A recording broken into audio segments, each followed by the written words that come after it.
Hello everybody, my name is Amol Patel. I'm in Los Angeles. You're watching the Smoking Hot Coffee Show, where we talk about internet startups, monetization, marketing, and design. I'm joined with...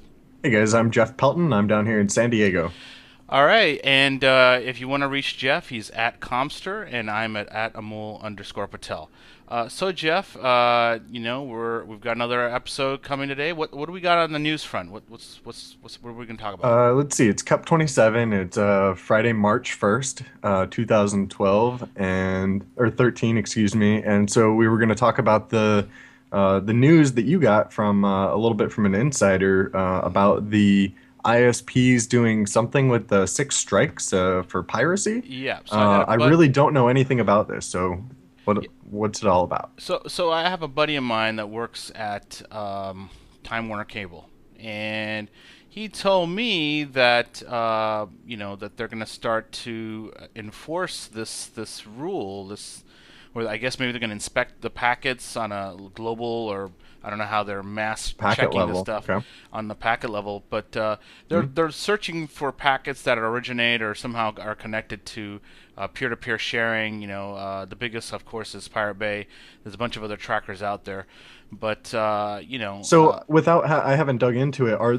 What are they targeting? Just peer-to-peer? Because obviously there's a ton of legitimate peer-to-peer traffic. Yeah, I think they are just tracking peer-to-peer, as this lovely illustration shows on Mashable. So it's not content-based, it's just It's network-based? just network-based, yeah. So Wow. if you're downloading some Creative Commons-based media off of Firebay or off of some other peer-to-peer sharing type network, they may come after you. Now, I don't know exactly how they're looking at the packets and determining whether it's protected by copyright or whatever, but Okay. this It's is the very... copyright alert system, so maybe it does. So it says there.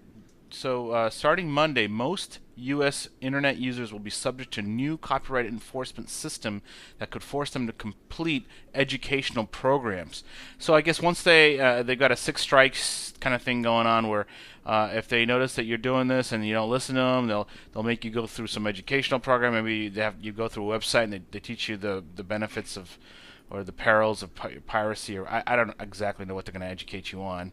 Yeah, But what kind of sport do they play that has 6 strikes, by the way? It's like two batters in baseball, right? I don't know, but Doesn't that's make a any good sense, question. does it? I don't really know, but recently this was just published a couple of days ago. There is a 6 strikes anti-piracy program.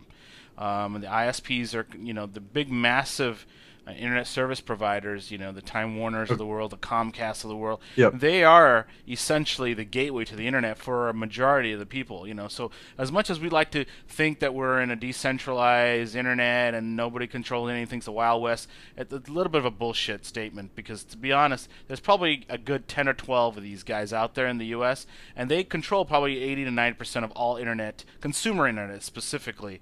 They're the gateway. And so Jeff, yeah, what's your thoughts on this? I mean, how as a consumer, how can you get around this? How can you fight back? I thought we were like free, the country of the free and liberty and all that What? shit.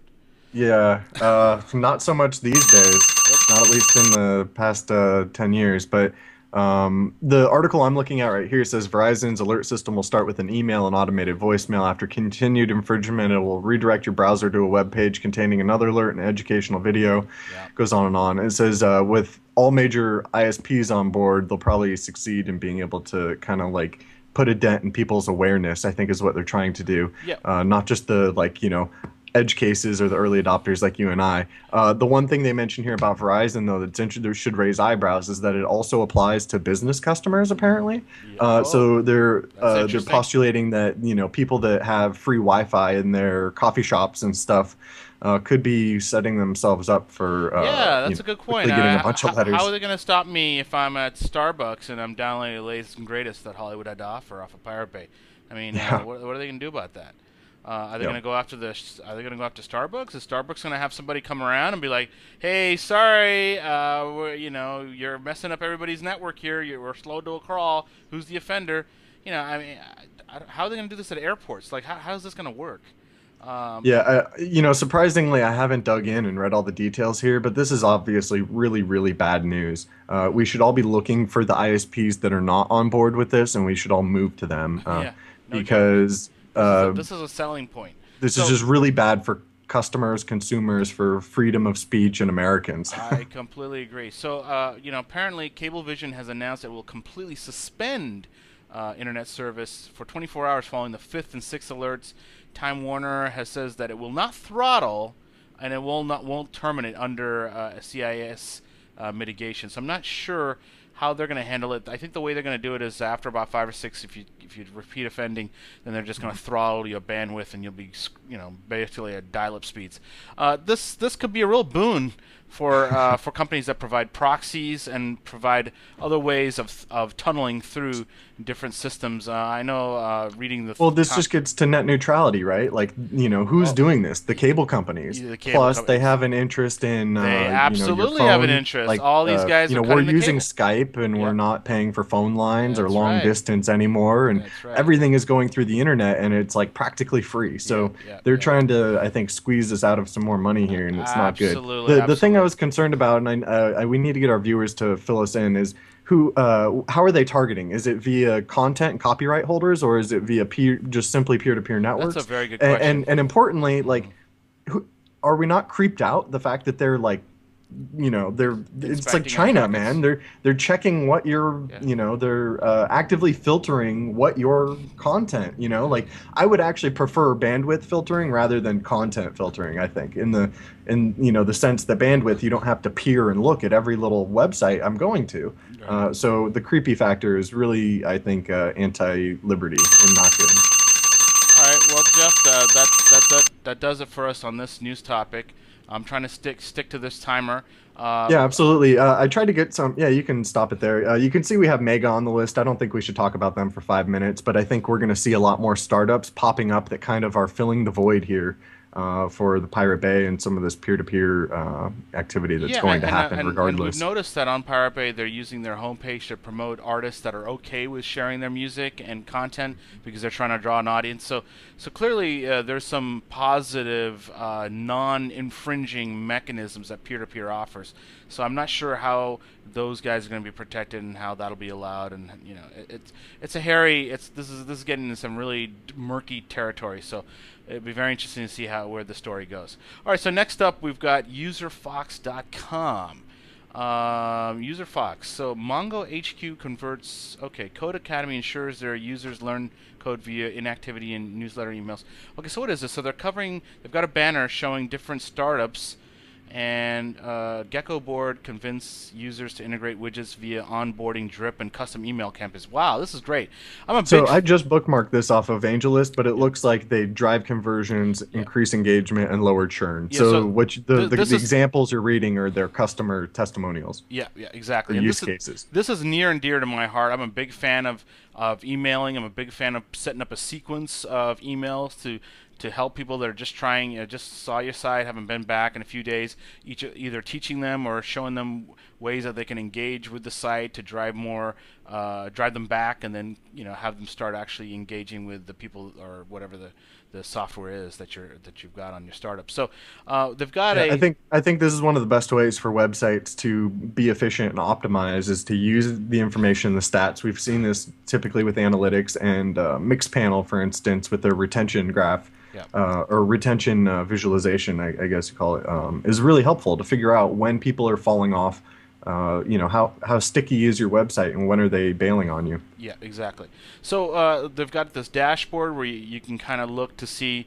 Well, actually, let me go back. I love the fact that they had the sequence. So day 0, welcome. Day 3, imagine this. Day 11, how's it going? And so they've got literally a sequence of like things that that are predetermined. And the in the marketing world, this could also be called as an autoresponder. And so this stuff really works, Jeff. I mean, I know you have an aversion of bugging people, and I agree with you. You don't want to irritate people, but if you send them messages spaced out every several days, maybe once a week or so, you're not really bugging them. And if you're introducing them to things about the site or the service that they were actually interested in and they opted in for, then I think you could be doing a disservice to your startup if you're not using something like this. Yeah, so I mean, I think that what this offers is the intelligence to make those messages not annoying Yeah. because typically, I mean, man, I could just go on for days about what's been happening with like Turntable FM. I used Twitter to connect, and then one day they required me to give them my email address so that they can just harass me all day long when any of my friends do anything on the site. Right. And it's the same thing with like, okay, Spotify, right? I joined there. I didn't download it because I connected and then they would like download software. I'm like, why? Hmm. No, no, thank you. And yet I still get emails like several times a day. Okay. Your friend from high school that you knew one time and are friends Right. on Facebook Right. added a song to a playlist. Yeah. Hooray! Yeah. Yeah. And I'm like, I don't care at Right. all. Right. So, Yeah. Yeah. It's a very fine you know, line between a lot of spam. informing and pestering, and so Yeah. you can So definitely get into the pester territory. So So I yep. really appreciate when they can use intelligence to sort of like start judging like how useful are these emails to people and are they being pestered or not. I think you need actionable data to make those decisions. Yep, yep. So we're running out of time on this one, so I'm going to go ahead and start rating.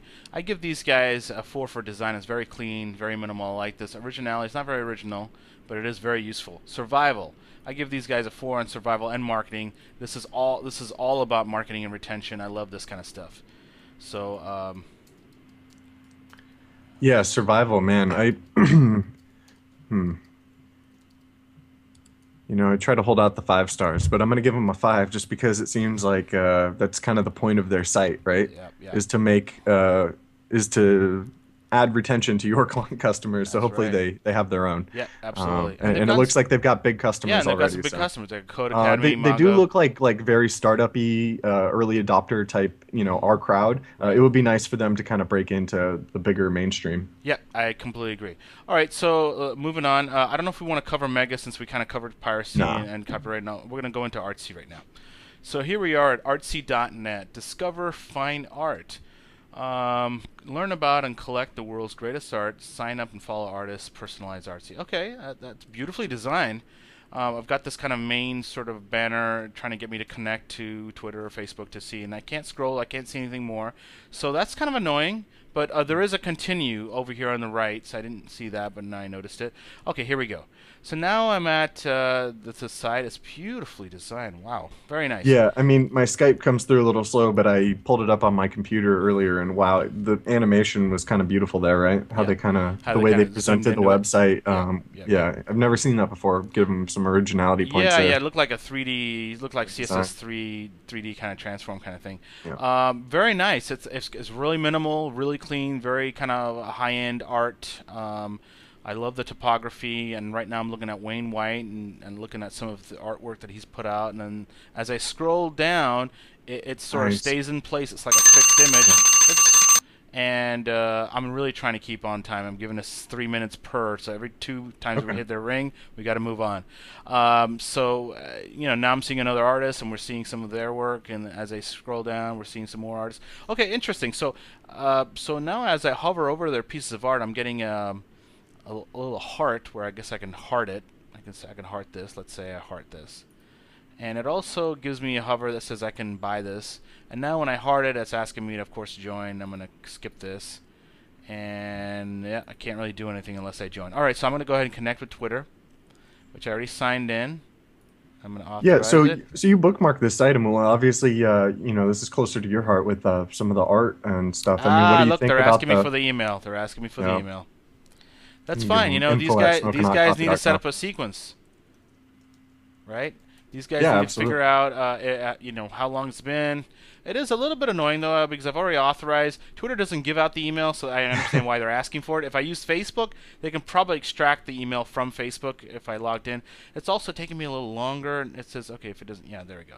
Now, okay, now we've got our onboarding process. Step 2: follow artist to personalize. Now it's asking me to enter artist Okay. name. I don't want to enter a name, but I can click on this really Oh, but cool pixel. they've got options you can just click Yeah, so if I from. click on this guy and I click on several others, this kind of reminds me of that men's fashion thing that we were checking out the other day. All right, so now that I've clicked on a couple, I'm going to hit next and follow 10 users. Wow, okay, I get to follow users too. Oh, this is interesting. I'm going to follow this guy, follow her, and follow Warhol. I can follow museums, artists, and publications. Very neat. And now I hit done, and there we go. Now I've got my feed. Okay, Wow. Cool. Jeff, I like this. I like this. I can kind of Yeah, curate it. I They have to give go me, sign up for this myself. yeah, they've given me very interesting ways of curating my feed, and now they've got my email. They've got my snail. They've got my email, so they've got me. And now if I don't come back after several days, they'll send me information based on my selections, my feed, my interests. So I can definitely see this be sticky, and it's really gorgeously. I mean, it's Yeah, gorgeous. really well done HTML. Oh Really nice wow! front end web design Oh for my God, I sure. love this filtering. Oh wow, this is so beautifully All right, designed. I'm gonna have to go. You got me. I'm gonna have to go sign up Oh my goodness. Yeah, just this is to admire gorgeous. the interface. Gorgeous design. I'm a big fan of topography, and topography is huge. If you can get the topography right, then you're like an 80% away there. And they've definitely got the topography right. And of course, the colors, and they've got this beautiful banner. They've got this kind of tour, and they've got these facets where I can filter the items, and looks like they've got some pretty expensive stuff here, man. Goes all the way up to 200 million plus. Let's see how many million plus items they have here for sale. Uh, So everything here is for sale? I don't know everything. I'm not sure, but look at this. How Wow. are they making money, Amol? So I'm clicking on this Mel. I just filtered it, and this guy's asking 2.4 mil for this. Oh wow. Holy Okay. cow! So oil So and these are real canvas, artists. Mel Ramos, 1963, 67. I guess is when it was released. And Oh, okay, yeah. holy cow! And there's a view in room. I'm not sure what that means. Oh wow! Look at that. So when I click it, it hides the Beautiful. background. It fades out the background, and then it basically puts me in a gallery view, photorealistic gallery in the print on the wall. This is Hmm. awesome the way they did that. Wow. Um, So how many Jeff, people do you think are gonna inquire for the 2.4 mil? I honestly I don't know. It really depends on their list, right, Jeff? If they have an amazing list of very wealthy art buyers, institutional investors that invest in high-end art, then yeah, you never know. This stuff could sell. I know many pieces do sell online for multiple millions in the art world.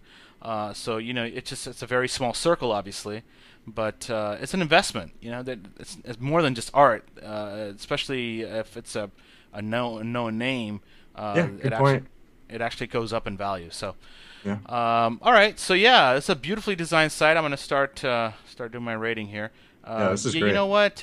Design. I think I'm gonna give it a 5. Yeah, Yes, I had to give it a 5. I mean, I think I'm on you you with know, this one. I can't hold anything back on them. The artsy's in the name. They did it well. Mhm. Um, I can't really pick anything at them for the design. So, originality. Have you seen? I mean, gosh, I mean, this is pretty darn original too. I disagree. I've Um, seen this sort of onboarding process in the feed curating. This is basically social okay, shopping or curated shopping, the new version of social shopping. shopping, but for I take that back. It's not social shopping. It's more of a curated the store, but it's using some of the okay. new technologies. All the new layout technologies and stuff.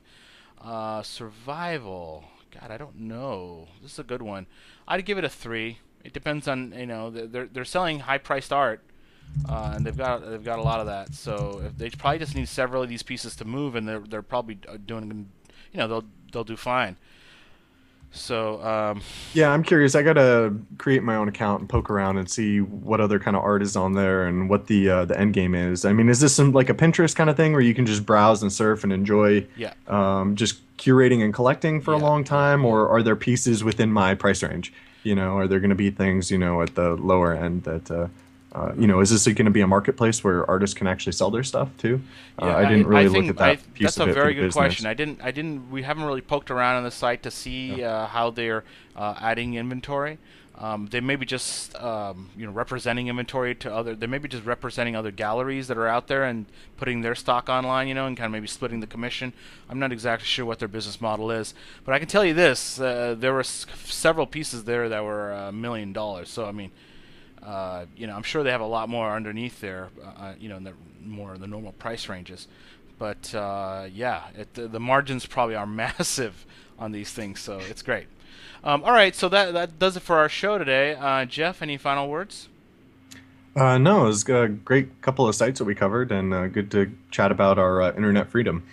Yeah, absolutely. And so, if you guys like the show and want to, help us out, please put this on your Twitter feed. Send us, let people know that we exist. Yeah, And of course, t if you have any suggestions, please let us know.